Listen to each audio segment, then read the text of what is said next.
quando que o ser humano se organizou para brigar? Cara, eu acho que desde o ano 1, né? Basicamente, desde o ano 1 já rolou treta, né? Então é algo bem mais antigo do que a gente pensa e gostaria de pensar, né? Mas ela já era organizada? Organizada não. Acho que, como toda guerra, ela meio que é desorganizada e depois só vai piorando, né? E aí a gente vê o que a gente vê hoje no século XXI, esse caos todo rolando, né? Mas existe então, algum... É bem ruim, bem ruim. Sempre foi ruim, sempre vai ser ruim. Mas tem algum registro que a gente sabe quando que a humanidade começou a organizar o exército e ter estratégia? Porque eu imagino que até o momento era só soco desorganizado. É muito complicado, principalmente quando a gente lida com história da guerra, a gente saber exatamente qual era a cronologia em relação a, por exemplo, tratados, né? Os primeiros tratados militares, quando que os exércitos foram bem organizados e deixaram isso registrado pra gente. O que a gente tem, por exemplo, é que no Egito Antigo já havia táticas organizadas de batalha, né? Se você for, por exemplo, para a Babilônia também, você tem registros ali dos povos da Mesopotâmia já engajados em conflitos mais organizados, né? Com rankings e tudo mais. Você vai para a Pérsia também da mesma maneira. E aí, quando a gente vai para a Grécia, então é que a gente basicamente tem o ápice aí da organização militar registrada, né? Que aí a gente tem os registros históricos, tipo a Ilíada, a Odisseia, né? Então a gente já vê tudo já colocado na ponta do lápis, né? Não do lápis, né? Mas no papel de fato. E aí a gente vê que havia uma organização sistemática mesmo, com os mínimos detalhes sendo pensados, organizados com seus generais. Então, basicamente, da Grécia em diante, a gente tem assim, o estado da arte da guerra consolidado mesmo, né? E a evolução da guerra, ela tem alguma coisa a ver com a evolução da inteligência humana? Foi preciso a gente evoluir na guerra pra gente ser o que a gente é?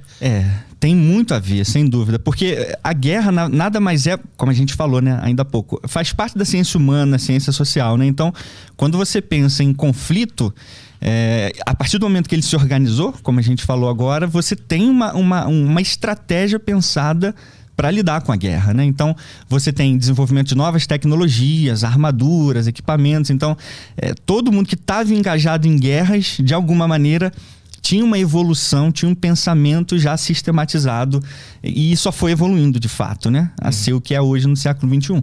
Mas existia assim, houve essa evolução do ser humano e dos armamentos em consonância, com certeza, junto com a tecnologia, né? Mas meio que foi graças à guerra que o ser humano evoluiu. É uma afirmação assim delicada, né? Porque se a gente pensar o que a guerra causa de maneira social e humana, e aí a gente pensar em evolução dessa forma, é meio que complexo demais, né? Porque muita tragédia foi gerada através das guerras, né? Se você pegar, por exemplo, lá no Império Mongol, né? Na Idade Média, você vai ver que o Império Mongol foi responsável por o primeiro aquecimento global registrado. Por quê? Porque os caras literalmente desmataram boa parte das estepes até a Europa. Porque eram hordas, né? Então você imagina aquelas hordas avançando de centenas de milhares e dominando aqueles vilarejos e tacando fogo e destruindo mesmo. Então tem estudos que mostram isso, que o Império Mongol meio que contribuiu para um efeito estufa meio que imediato ali, antes da Era Moderna, né? Na Idade Média. Então sempre você vai ter efeitos colaterais. Agora, a tecnologia surge e se desenvolve a partir disso? Com certeza.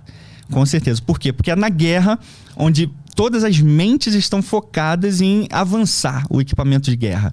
E automaticamente esses equipamentos de guerra depois são usados em outras maneiras, né? Sim. Seja no próprio dia a dia das pessoas e desenvolvimento de coisas que facilitem a vida deles, né? Então, é possível a gente fazer esse paralelo sem esquecer do retrocesso, né? Que a guerra causa também, né? Muitas mentes perdidas, né? O que estava em jogo? Por que a humanidade ela caminhou em torno de guerra quase que a sua história inteira e é relativamente recente essa noção de que guerra é errado, né? A gente começou a entender isso há pouco tempo. O que estava em jogo? Tinha alguma coisa a ver com... Não, era só aspecto psicológico? Ou tinha alguma coisa a ver com coisas de espiritualidade, religião? Isso se confunde em algum momento também? Eu acho que todos esses fatores aí foram fundamentais, né? Desde que o ser humano é humano, né? Ele se entende como humano de fato, ele quer poder, né? Ele quer muitas das vezes o que o outro tem. Então a gente entra no aspecto humano e social ao mesmo tempo, né? A gente tem a nossa essência como ser humano meio que de querer conquistar à força algo que não nos pertence. E, ao mesmo tempo, nós temos o aspecto social, né? Nós temos o aspecto visual. Então, é uma ciência complexa que envolve o que nós somos e o que nós queremos. Então, está dentro e fora da gente. Então, tem esse aspecto propriamente humano. Por exemplo, do ponto de vista bíblico, né? A gente já tem aí o primeiro conflito entre Caim e Abel, né? Uhum. Então, isso por si só já pode-se dizer que surgiu a partir dali essa ideia de que para conquistar uma coisa de maneira rápida, você tem que recorrer à guerra. E talvez esse seja o primeiro ponto. Uhum. O segundo ponto é que você quer... Quando você pensa em guerra, você tem outras justificativas, ou pelo menos você cria justificativas para isso.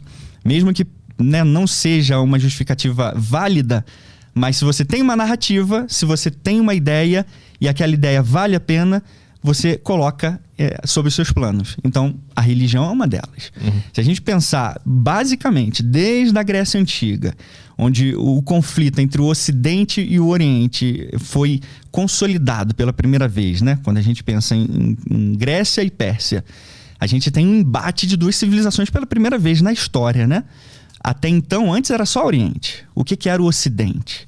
O que era Grécia? O que era Roma? Muito menos, né? Uhum. Então a gente tem as superpotências centralizadas na Ásia, com a sua cultura meio que interpolada, né? Se você pegar, por exemplo, os assírios, os babilônios e depois os persas, a gente vai ver nuances ali, sabe? De interpolações entre os povos, que de certa forma acabam se conectando, né? Uhum. E aí quando a gente vai para a Grécia, a gente já tem um choque literalmente de civilizações. Você tem a democracia com Atenas e tem a oligarquia, e você tem um império já com o Império Persa. Então, essa narrativa pesa política e religião também. Deuses contra deuses. O que eu não entendo é por que eles entravam em embates. Por que não ficava cada um no seu canto? O que era? Era conquista de território? Com certeza, o primeiro fator é esse, né? Conquista de território, você querer expandir o que você já tem, né? E poder, quando você conquista territórios, você literalmente conquista poder. Então, por que o ser humano, ele é nômade de certa forma? Ele vai sempre avançando, né? Ele nunca está estacionado em um lugar, raramente ele fica estacionado em um lugar. Porque ele quer conquistar coisas novas, ele quer avançar de certa forma, progredir, né? No sentido geral da coisa. Mais territórios e, por isso, mais povos que têm que ser conquistados. Reafirmação do poder. Então, se o Império, por exemplo, quando a gente volta lá na Grécia Antiga, a gente vê esse primeiro embate entre Grécia e Pérsia. Isso é interessantíssimo, porque dá essa ideia pra gente, essa dimensão mais que social e política. O primeiro povo que ousou ir contra a Pérsia foi Atenas, né? A primeira cidade que ousou ir lá na região da Turquia, hoje Turquia, mas na época fazia parte da Grécia, né? Região da Frígia, da Lídia. E aí quando eles vão, então, encaram o Império Persa, o imperador, o rei Dari, peraí, como assim esses caras estão vindo aqui no nosso território encarar a gente? E queimam um monte de templos e fazem essa ruaça. A gente tem que provar para o mundo que nós somos o Império Persa, que eles não são nada. Então nós temos que reafirmar o nosso poder sobre eles. Então entra ego, entra desejo de conquista, entra a humanidade, né? Nesse aspecto, e então tem muitos fatores. O fator político, social, religioso, com certeza, sempre foram forças motrizes aí para se desenvolver guerra, né?